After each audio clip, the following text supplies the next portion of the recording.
특성 잘 보셨나요? 네, 보니까 바로 여기 쓰셔도 되실 분들이 몇 분 보이시더라고요. 네, 보면서 너무 저 이 앞에 있는 사람들만 보기 아까울 정도로 너무 잘 따라해 주셔서 참 마음이 뿌듯하기도 하고 준비한 보람이 있구나 느낍니다. 제가 먼저 기도하고 시작하도록 하겠습니다. 하나님 아버지 감사합니다. 이 시간 우리의 예배를 허락하시고 말씀을 전하게 하시니 감사합니다. 무엇보다 듣는 자, 전하는 자 동일한 은혜를 주시고 오늘의 이 말씀을 우리의 마음판에 새겨 우리의 매일매일의 삶을 살아갈 때 말씀으로 승리할 수 있는 귀한 교훈이 되게 하여 주시옵소서. 감사합니다. 사랑하는 예수 그리스도의 이름으로 기도드립니다. 아멘. 제가 오늘 찬양인도 하기 전에 꼭 말을 해야겠다라고 했던 게 무엇이었냐면 저희 교회에 찬양팀들이 있잖아요. 근데 찬양팀들 이름이 있습니다. 아시나요? 마하나임, 또 뭐 있죠? 헤세드, 또 뭐 있죠? 헤본. 근데 저희 사실 학생부 찬양팀도 이름이 있습니다. 네, 그냥 학생부 찬양팀이 아니라 저희도 이제 고민을 했습니다. 어떤 학생부에 귀여우면서도 뭔가 신박하면서도 신선한 이름이 없을까 고민했는데 그렇게 해서 나온 이름이 주섬주섬입니다. 주섬주섬. 왜 주섬주섬일까요? 이 뜻을 또 알고 나면 기가 막힙니다. 주섬주섬이란 이 뜻은 주를 섬기고 주를 섬기는 자들을 섬기자. 지금 이 앞에 계신 우리 모든 성도님들이 교회에서 그리고 각자의 삶에서 주님을 지금 섬기고 계시잖아요. 그래서 주를 섬기고 우리가 찬양팀으로 주를 섬기고 그리고 찬양팀으로 주를 섬기는 자들을 섬기자 해서 주섬주섬입니다. 네, 다시는 잊어버리지 않으시겠죠? 네, 엄청 멋있는 이름 아닙니까? 네, 감사합니다. 박수까지 쳐주셔서 감사합니다. 복된 주일 몸담은 교회를 사랑하고 그 다음에 공동체를 함께 세워가는 이웃을 사랑하고 무엇보다 하나님을 사랑하는 마음으로 이 자리에 함께 하시는 우리 성도님 한 분 한 분을 진심으로 축복합니다. 다들 지금 아시다시피 지금 이 오후 예배는 교육기관 주교사 헌신 예배로 드려지고 있습니다. 교육기관 주교사 헌신 예배로 드려지고 있는데 제가 참 고민을 많이 했어요. 어떤 고민을 했냐면 어떤 하나님의 말씀을 가지고 어떤 주제로 어떤 제목을 가지고 우리 성도님들께 전할 수 있을까를 많이 고민을 했습니다. 그래서 또 한편으로는 또 교육기관 주교사 헌신 예배인 만큼 다음 세대에 초점을 맞춰야 되나, 다음 세대를 중심으로 말씀을 전해야 되나 이런저런 고민을 하다가 마음 가운데 이런 감동이 있었습니다. 어떤 감동이 있었냐면 물론 지금 이 시간 우리가 교육기관 주교사 헌신예배라는 이 타이틀은 우리가 가지고 가지만 이 예배가 누군가만의 혹은 특정한 대상만이 헌신하는 예배가 아니라 이 자리에 있는 한 명 한 명의 헌신이 드려져야 되지 않을까라는 그런 감동이 되었습니다. 그래서 헌신이 뭔가 마음을 다하여 힘을 쓴다는 건데 지금 드려지는 이 예배도 이곳에 있는 한 명 한 명의 헌신이 하나님 앞에 드려져야 하지 않을까라는 감동이 왔습니다. 그래서 이 시간 우리 한 명 한 명의 마음이, 시간이, 시선이, 생각이 하나님 앞에 온전히 드려지는 누군가만의 헌신 예배가 아니라 우리의 헌신 예배가 되기를 진심으로 소망합니다. 아멘. 생명수생교회의 헌신 예배가 되기를 진심으로 소망합니다. 아멘.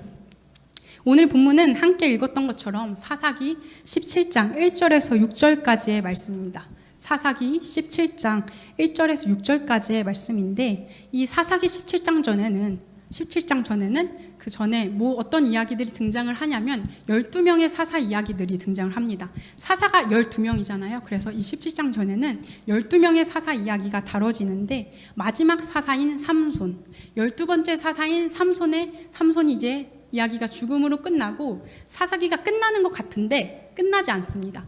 사사가 죽음으로써 이 사사기가 끝나지 않고 그 다음에 이어지는 내용들이 있습니다. 다른 이야기들이 등장을 하는데 오늘의 본문이 첫 번째 이야기입니다.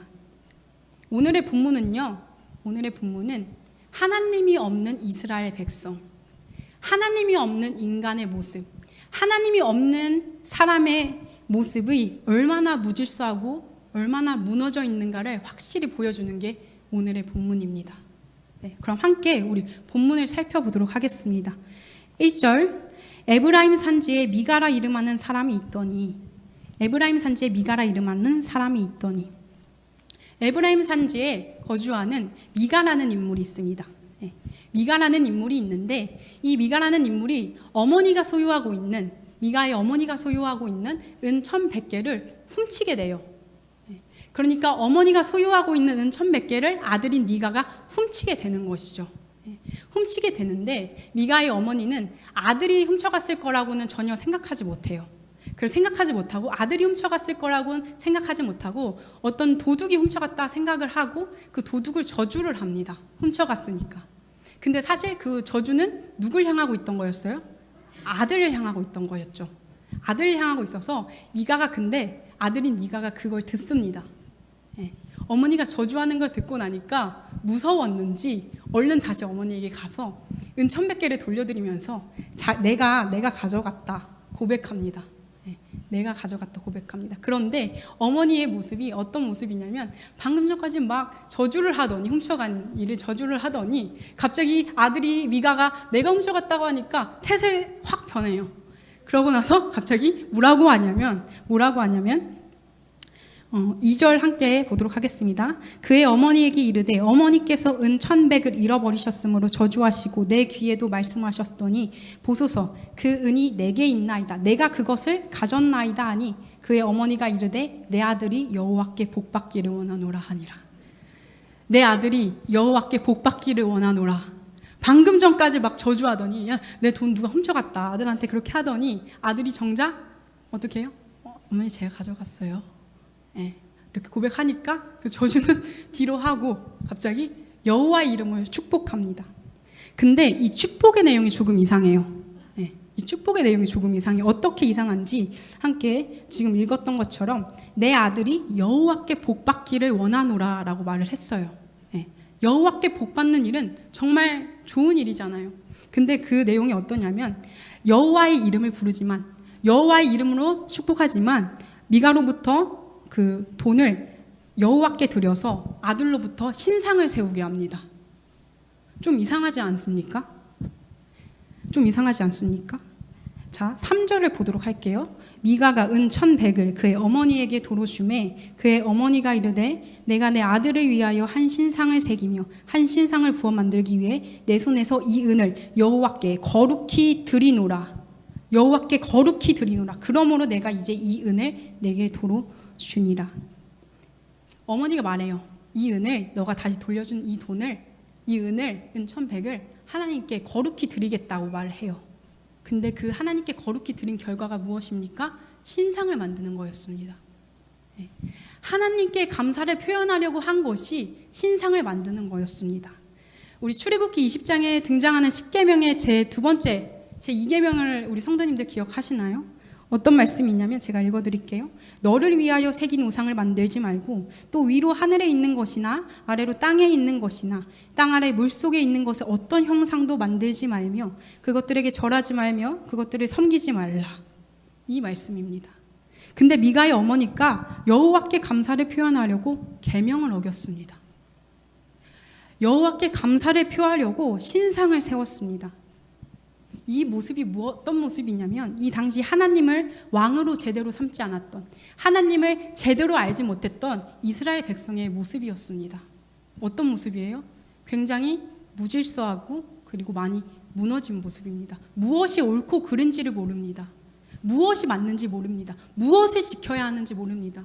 이 당시 이 가정의 모습이 하나님을 제대로 알지 못했던 사람의 모습입니다. 사람의 모습. 그래서 이것을 통해 우리는 알 수 있습니다. 무엇을 알 수 있냐면 하나님을 진정 왕으로 삼지 않고 하나님을 진정 제대로 알아가려는 그 노력과 마음이 없다면 사람은 무너지고 무질서할 수밖에 없구나 우리가 깨닫습니다. 이 시간 하나님이 우리 삶의 주인 되심을 알고 하나님을 더욱 올바르게 알아가려는 그 노력 안에 우리의 삶이 무너지는 것이 아니라 더욱 견고히 서가기를 진심으로 소망합니다. 아멘. 그리고 다음 이제 내용이 뭐냐면 미가가 이제 신상을 만들었죠. 어머니께서 하나님께 여호와께 감사를 표현하려고 신상을 만들었습니다. 근데 이 신상을 미가가 만들어서 어디다 갖다 두냐면 자기 집의 신당에 둡니다. 자기 집의 신당에 둬요. 앞서 계속 살펴봤을 때 굉장히 아이러니합니다. 여호와의 이름으로 복을 구했는데 신상을 세우고 그리고 그 우상을, 그 형상을 집에 신당에 두는 이 모습. 그래서 이제 신상을 만들고 거기서 예배를 합니다. 자기 편하게 자기의 취향대로 자기가 하고 싶은 대로. 하나님께서는요, 아시지만 하나님께서는 그래, 너희들이 하고 싶은 대로 예배를 해, 너희들이 원하는 방식으로, 너희가 편한 방식으로 예배를 드려라고 하지 않으셨어요. 그래서 구약에 뭐가 있었죠? 성막이 있었던 것입니다. 하나님께서 너희 편한 대로, 너희 방식대로 내가 가르쳐준 방법이 아니라 너네 마음 편하게 예배드려가 아니라, 이 당시 이스라엘 백성들에게는 지켜야 할 것이 있었습니다. 그래서 다시 말하지만 성막이 있었던 것이고, 온전히 구별되는 성막이란 장소가 있었던 것이고, 그리고 지켜야 할 계명, 아까도 언급했지만 10계명이 있었던 것입니다. 지켜야 할 것이 있었습니다. 그런데 이 미가의 모습이 어떤 모습입니까? 지금 하나님의 이름으로 신상을 만들고 형상을 만들고 자기 집에 갖다 두는, 그리고 그것을 자기 편하게 예배하는 자기만의 예배 성소를 만들었습니다. 자기만의 예배 성소. 그리고 여기서 끝나지 않습니다. 자기만의 그 하나님을 만든 다음에 어떤 지파에서 제사장이 나올 수 있었죠? 어떤 지파에서만 제사장이 나올 수 있었죠? 레위 지파에서만 나올 수 있었어요. 근데 이 미가가 그 우상을 자기 집에 신당에 두고 제사장을 자기 아들로 삼습니다. 제사장은 레위 지파에서만 나올 수 있었는데 그걸 지키지 않습니다. 자기 맘대로 드립니다. 그냥 자기 맘대로 예배합니다. 자기 편한 대로, 자기 취향껏 제일 편한 대로 예배합니다.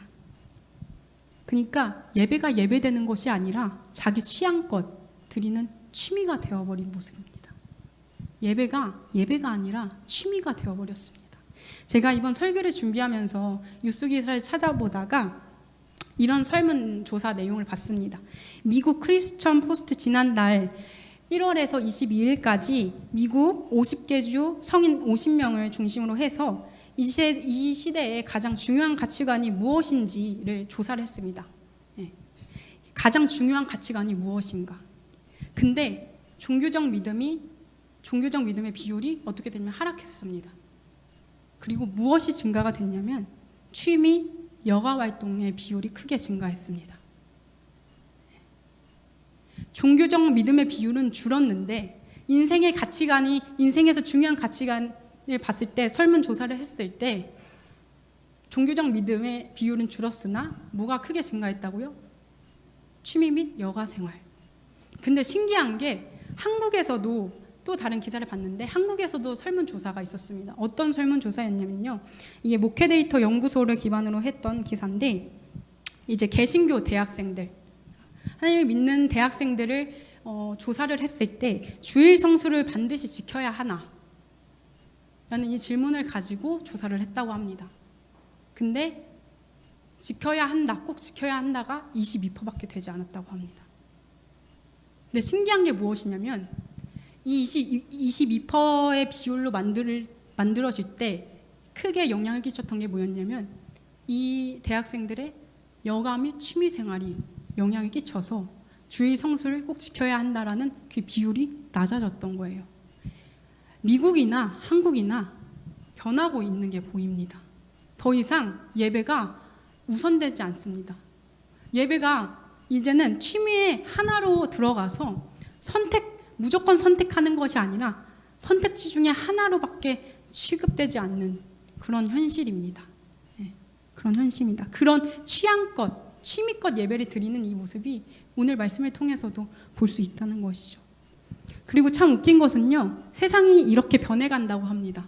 세상이 이렇게 변해가는 것은 당연하다고 합니다. 당연히 여가 생활이 중요하고 취미 생활이 중요해져 간다고 합니다. 그리고 그것을 당연하게 보고 자연스럽게 보고 그것을 이해하지 못할 때는 오히려 고리타분하게 봅니다. 그리고 융통성이 없다고 봅니다. 제가 이번 설교를 준비하면서 또 이 기사를 찾아보면서 생각났던 영화 중에 대사가 있습니다. 혹시 동주라는 영화를 아시나요? 동주. 이 동주라는 영화에 나온 대사가 있는데, 이 동주라는 영화는 윤동주 시인을 아시나요? 네, 윤동주 시인의 일대기를 다룬 영화입니다. 일대기는 다룬 영화인데 영화 초입 부분에 이제 극중 영화 중 윤동주 시인의 친구가 윤동주 시인에게 이렇게 말합니다. 세상이 변하고 있지 않네. 이게 사실 제가 이게 북한 말투인데 제가 영화 보고 많이 따라했었거든요. 우리 성도님께 맛깔나게 전해드리고 싶어서 이걸 연습을 했는데 잘 되지 않습니다. 그래서 알아서 이제 잘 들어주시면 감사하겠습니다. 친구가 윤동주 시인에게 이렇게 말합니다. 세상이 변하고 있지 않네. 근데 윤동주 시인이 국중 뭐라고 대답하냐면 이렇게 대답합니다. 세상이 변해도 신앙은 변하지 않아. 세상이 변하고 있지 않네 라는 그 친구의 답답해하는 그 말에 윤동주 시인이 영화 중 윤동주 시인이 이렇게 말합니다. 세상이 변해도 신앙은 변하지 않아. 그렇습니다. 세상이 변해도 우리에겐 예배의 자리는 변하지 않습니다. 세상이 변해도 우리의 신앙의 문제는 변하지 않습니다. 세상이 변해도 예배가 취미가 될 수는 없습니다. 세상이 변해도 예배가 우리의 취향껏 드려질 수 없습니다. 세상이 변해도 신앙은 변하지 않아 라는 이 고백처럼 이러한 신앙이 우리 안에 깊게 자리 잡기를 진심으로 소망합니다. 이 대사를 기억했으면 좋겠어요. 저도 이 영화를 보면서 사실 생각지 않고 이렇게 보다가 영화 초입 부분에 이 대사가 나와서 재생을 멈추고 스마트폰에 적어놨었습니다. 그리고 이번 설교를 준비하면서 문득 생각이 나더라고요. 세상이 변해도 신앙은 변하지 않아. 그리고 우리가 마지막으로 볼 수 있는 것은 이 미가의 가정의 모습입니다. 미가의 가정의 모습. 처음에 미가가 어머니의 은 1100개를 훔치고 난 후 어머니에게 사실을 고백합니다. 그렇죠? 우리 함께 살펴봤었죠? 어머니에게 사실을 고백해요. 그런데 어머니는 이 잘못된 행동에 있어서 하나님 안에서 올바른 권면이라든지 하나님 앞에 용서를 구할 것을 말하지 않습니다. 권면하지 않습니다. 오히려 어땠죠? 아들에게 저주하는 거, 내가 아들에게 저주했구나 하고 얼른 축복으로 바꿉니다. 여호와 이름으로 너희 복을 주기 원한다. 조금 부끄러운 이야기지만 저의 어린 시절 얘기를 좀 해보고자 합니다. 지금으로부터 약 20년 전 초등학교 1학년 코찔찔이 이준 전도사였던 그 시절이 있는데 지금 이제 벌써 27이 되어서 벌써 약 20년 전 이야기입니다. 그 당시 저의 낙이 무엇이었냐면 학교가 끝나고 나면 아빠한테 쪼르르 달려가서 500원을 받습니다. 그것이 초등학교 1학년 저의 하루 용돈이었습니다. 500원. 지금 들으면 너무 적은 것 같잖아요.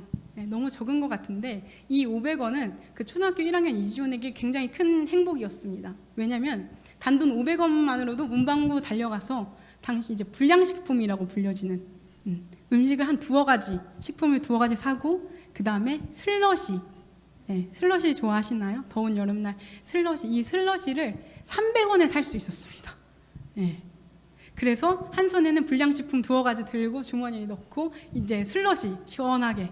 그러면 그게 그 500원이 저에게는 가장 큰 행복의 가치였어요. 근데 어느 날 이제 점점 우리 학교에서 그래서 친구들 사이에서 무엇이 유행하기 시작하냐면 장난감 요요 아시나요? 요요? 장난감 요요가 유행을 하기 시작합니다. 근데 사실 요요를 사고 싶은 욕심이나 그런 마음은 제가 없었는데 한 번은 문방구에 가서 요요가 있는 걸 보게 됩니다. 근데 굉장히 멋있게 생겼고 불빛이 번쩍번쩍 났습니다. 근데 그게 갖고 싶었습니다. 근데 그게 얼마였냐면 1,000원이었어요. 1,000원.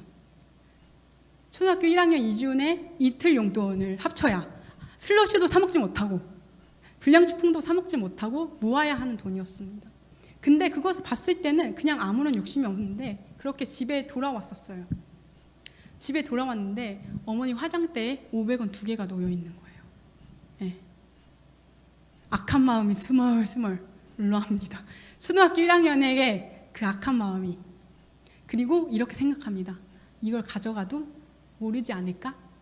화장대에 이렇게 덩그러니 놓여진 이 500원 2개를 가져가도 엄마가 모르지 않을까 생각합니다. 그렇게 생각을 하고 그래서 이제 슬쩍 해서 요요를 삽니다. 근데 떳떳하지 못한 걸 알았나 봐요. 그래서 그 요요를 집으로 갖고 오지 못하고 밖에 숨겨놔요. 근데 부모님께서 어떠한 언급도 안 하셨었어요, 그날. 그래서 저는 이렇게 생각을 했어요. 아, 무사히 넘어갔구나.